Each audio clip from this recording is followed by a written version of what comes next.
Hello fellow leggers, thank you for joining us once again on a theatre trip where we are in London's West End at the Playhouse Theatre. And you say a theatre trip, not just any theatre trip. Not just this any is theatre undoubtedly one of the hottest tickets in town right now. Yep. So we're bringing you one of the hottest reviews because it's starring a Hollywood megastar James McAvoy, and that's Cyrano de Bergerac here in London. So as usual fellow leggers, stick around to hear all of our thoughts. Mon oui, and whether it's break a leg Or leg it.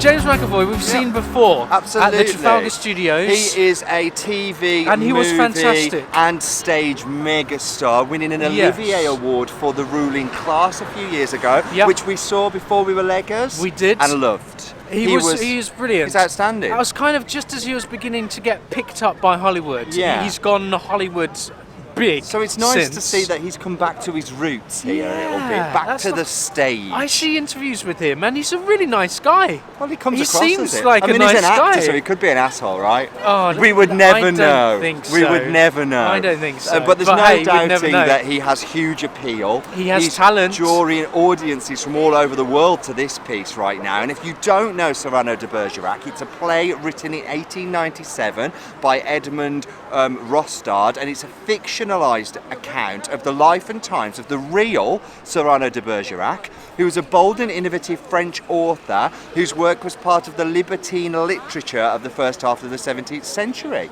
Okay. Now, this production sees that text being freely adapted into a brand new version by Martin Crimp. Exciting. Martin Crimp also wrote When we have sufficiently tortured each other at the Dorfman over at the National Which we're the Theatre. only ones that liked. Yes. I think everyone else in the world hated that, There's but we some people really that- liked it. Few and far between. There's some people that tolerated a great cast for that. Yeah, so Martin is getting some great cast members to perform his pieces. He really is, and this is being directed.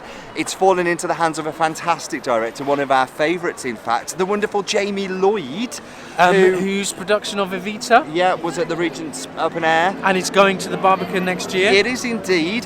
He's worked with Tom McAvoy before. Hiddleston. Oh, has he? Yeah, What he did The Ruling Class. Of course, yes. And also Macbeth, that same sort of, they had a season at the Trafalgar Studios. But you're about to mention Betrayal. I was going to mention Betrayal, It's Tom Jamie's Hiddleston. productions on Broadway. Yeah, again, we're just going over. So he's done really good stuff, Jamie, recently. Absolutely. I only know this story from the film version that had French film, Gérard Depardieu. Okay.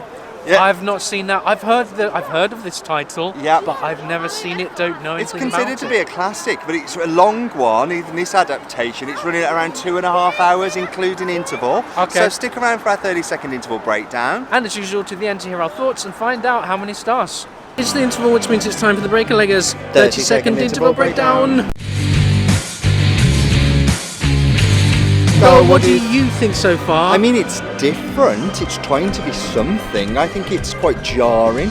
The story sort of is clear, but then I wonder what's superfluous to the text. It's of a unique style. I've got a lot to say come the end. What about you? I'm enjoying the experience, actually. I think James is a fantastic actor. I'm enjoying what they're doing with the text. Lots of really nice wordplay, lots of nice prose, lots of nice poetry within there, and dynamically and interestingly told, simple.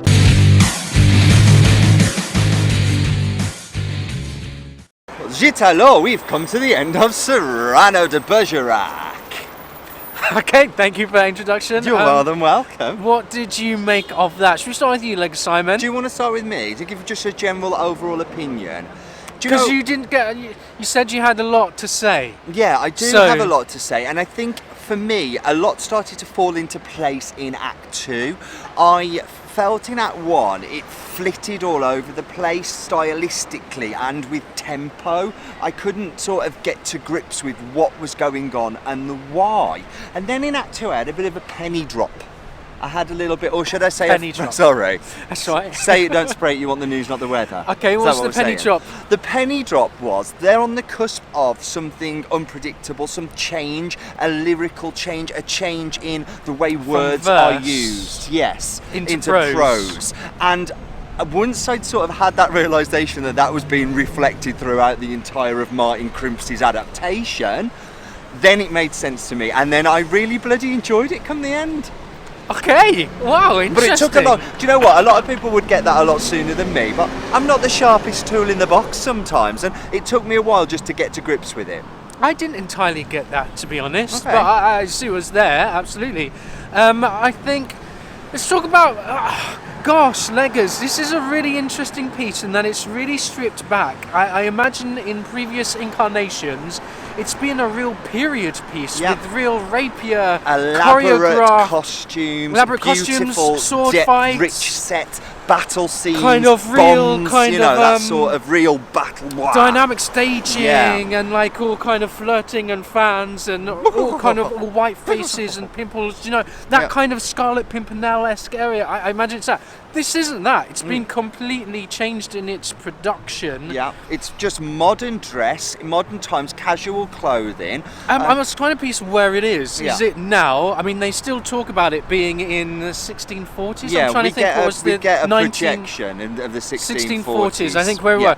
But here they are kind of using condoms to carry water. So, and they're using microphones as well. So it's still very much, because I'm pretty sure condoms weren't around in 1640. I mean, I imagine they had some sort of device, but it was probably made out of a bit of sheep's intestine.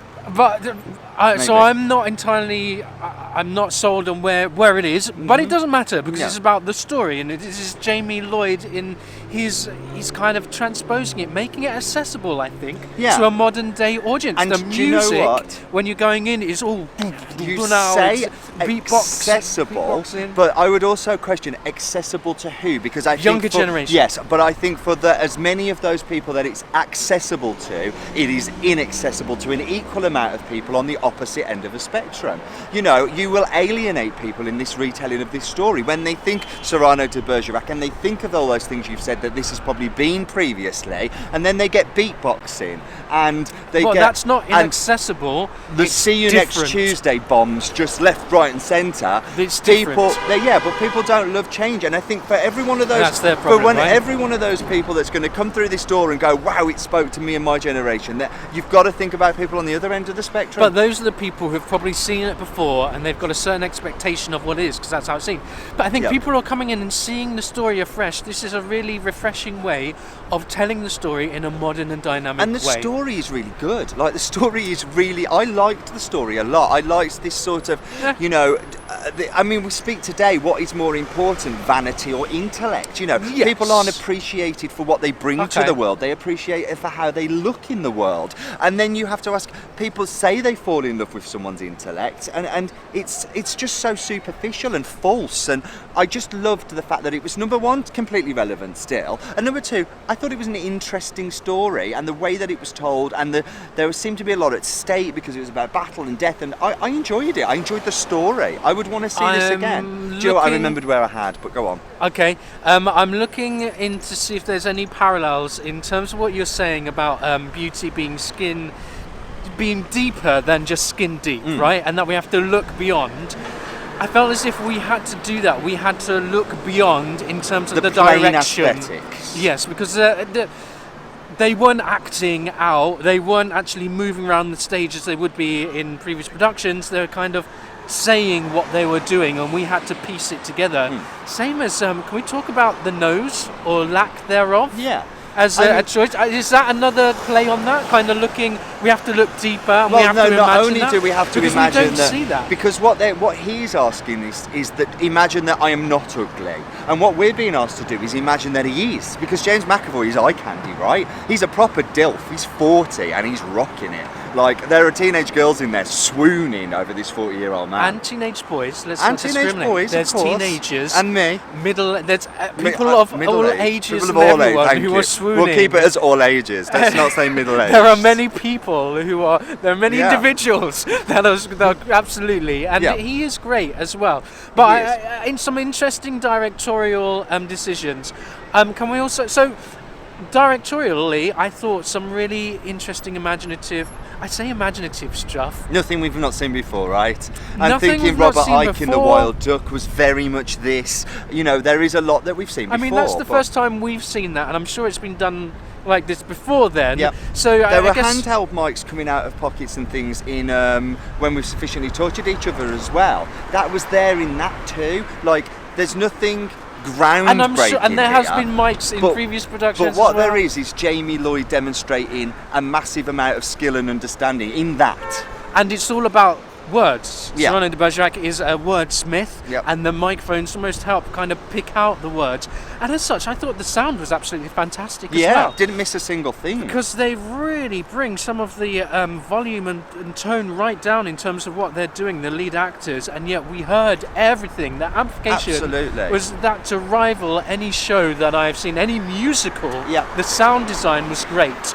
I completely agree. I mean, it's the richness of tone and the bass as well. It's the Ringhams. It's Ben and Max Ringham, you know. So of course it's going to be brilliant. They've done every single thing that pretty much that Jamie Lloyd has done, and things like Ugly Lies the Bone. Like we've seen them a lot, and they are at the top of their game once again. They are brilliant. So piece is good. Production is interesting. Yeah, sound is great. is good. Direction is what we come to expect from Jamie. Yeah, which is solid. He's solid. Absolutely. Let's go on to some performances now, and I think we need to start right at the top because people aren't going to want to hang around to find out what we thought of James McAvoy. You're a fangirl anyway, like you always have been. I think he's great, and I think he stands out a mile. It's very much a company piece. The company are involved a lot in this, and the whole cast is fantastic. Not one weak link, but he does stand out. Yeah, he does. He stands above the rest. I understand why he has gone on to Hollywood. Because he's bloody good, and he looks great. But we're coming in to talk about superficial. But we're coming from two different angles here because I, hand on heart, I've never sat through an entire film with James McAvoy in. Okay. Like I've never seen I've seen bits of those X-Men films, and do you know what? You only need to see Split to see how good an actor he is. But see, I don't know. Really? I only know him from his stage work. I only know him now from this and The Ruling Class. But I've got a lot to compare that stage work to because we see a lot of theatre. And when you think screen actor, you don't immediately think, wow, brilliant. You think 20 takes on that one, dear. But no, James McAvoy is one of the greats. I feel once again completely blessed to have been in his presence. The whole company, like you said, are strong, but he just ramps it. He takes that amp and puts it to 11 in everything he does. Even his subtleties are loud. Even the intimacy. It's crazy. Even his intimacy kind of projects. It's magical. Like how he does it, I do not know. In fact, Break a Leg as award nomination, Best Actor James McAvoy for Cyrano de Bergerac. The guy. Totally. You know what? Totally. Absolutely. Please. I mean, come to this if you love James McAvoy. It's a chance to see the man in the flesh. But come to this if you just love a great actor, a master at work, because he gets so much in this. He is seldom off stage, and in the moments he does nothing, he is everything. He has this sword fight, which isn't a sword fight very early on, and his physicality, the way he moves around the stage, the energy of what he does, he owns the stage. Loved him, loved. Okay, let's also, move on. we won't talk about everyone because it's quite a large company. Yeah, it's quite talk about diverse company as well, representation. Thumbs Jamie up, Lloyd Jamie. It's always Come got on. it. He's always Others need to catch up. Yeah. This is bang on the nail. You're going to look really piss poor if you don't start getting in the game soon, directors out there, because this is brilliant, and we applaud that. Michelle Austin in the role of Layla, sort of the friend to Roxanne. Kind of the poet kind of teacher in a way. I thought she was great. Really lovely use of words, and this is all about words and delivered with such a rich tone. Like that woman could send me to in a good way, just read me to sleep at night, and I think I'd have the best, sweetest dreams I've ever had. So not send you to sleep, but it's just that kind of comforting. Oh, comforting. You could Her listen. voice was like a hug. Okay, there we go. That sounds more appropriate. Also, really loved Tom Eden as the Guiche. Probably pronouncing that wrong, but sort of the villain of the piece. Oh, he was great, beautifully underplayed, but perfectly pitched. Yes, had this sort of campness about him, aristocracy wasn't trying to be evil. He just was. He played the part. He reminded me. I know this is going to be weird. Do you know a little bit like in Moulin Rouge, the film? You know the Baron. Yes. You know the Duke. I do. He reminded me of the Duke. Yes, in so much as he's evil in his sort of his underhandedness, and he's sort of like he's not just nasty, but he's conniving. Absolutely. And he played conniving so well. Because there is more to just the body. You know, there is that manipulation. There's the jealousy. There's so much more, and he plays it all. Figueredo as Christian. played that real modern character, kind of like as the modern white boy really well, but beautifully pitched. I thought he was great. He was, and he was I never really too enjoyed much. him. And I do worry Just with enough. with a role like that, where you're sort of he's the lad of the group, isn't he? He's like the alpha dom male, he and you is. can go a bit chest pumpy with it, and it just becomes caricaturish. But he never did. Perfectly pitched of what that would look like today. Beatboxing by Vanika Dadhira. I love that as well. Real modern touch. Sounded great. And last but not least, I think we should talk about Roxanne herself. Yes. Anita Joy Uwaji. I really liked the writing of this because I thought it was a real strong character, and she played it as a feisty modern day character. Yeah, like a woman with a touch of feminism about Which I imagine maybe it wouldn't have been back in the 1640s. I don't think it would have been a at much all. more sit back person of society, you know, we let the men do that. No, I think even in the writing it said, no, that's not what the story want to be telling. And as such, this part is also really juicy and meaty. Yeah, she's going to get accolades for this. She's getting one right now. Best actress in a play for... We've lost the page. Anita Joy Uwaji as Roxanne here in Cyrano de Bergerac. Yeah, I really enjoyed this. I remember the other thing that I said I remember where I've seen it before. There's a Steve Martin film called Roxanne. Okay. Have you ever seen it? It's in the early 90s. Yes, and he had a big and nose. I think it all makes sense of course, now. Yeah, it's a modern day telling of I do remember that. Of Cyrano I was de going to say Bergerac. some of the elements of the plot did seem familiar, and that's what it is. That is what it is. Isn't that bad though? Because I feel like that's not the best. That's not the one that everyone goes, oh, the definitive Cyrano. Maybe it's Gerard Depardieu. I think it is Gerard Depardieu because I mean that guy's a legend as well, isn't he? I've also got to say as well, are there any other cast members? I'm not that particularly. Everyone was great. Because I did feel as if for me the last quarter really slowed down, and I kind of lost it a bit. I did enjoy the first act and the first half of the second act. You had a bit of a different experience? Yeah, I had experiences that I did Once the penny dropped. Not nod off, but in Act 1, it was very long. I got to say, guys, so you're looking at sort of 2.5 hours plus interval, and the first act being an hour and 35 minutes long, and there were a couple of moments in Act 1 where I was a little bit like, okay, can we move on now? I just felt like, okay, I've made the point. I don't know what we're adding to this scene by. Yes, it sounds lyrical and it sounds lovely, but it laboured a point at times in Act 1. I also felt a tiny bit disengaged at times from what was going on. It sounded great because it seems as if they've brought the stage forward probably 6 to 10 feet maybe, and as such the sight lines from the top, when they come to the front, and a lot of stuff at the start happened with that, you kind of miss a lot. You just see parts of the stage. So I'm not. I don't know if I'm just making that up. Everything no, you're not, because everything is staged very much in Act 1, not so much in Act 2, right at the front of the stage. And they've brought the stage ahead of the cross, which means everyone in the balcony struggled. And I would actually say, if you can actively avoid seeing the show from the upper circle, please do so.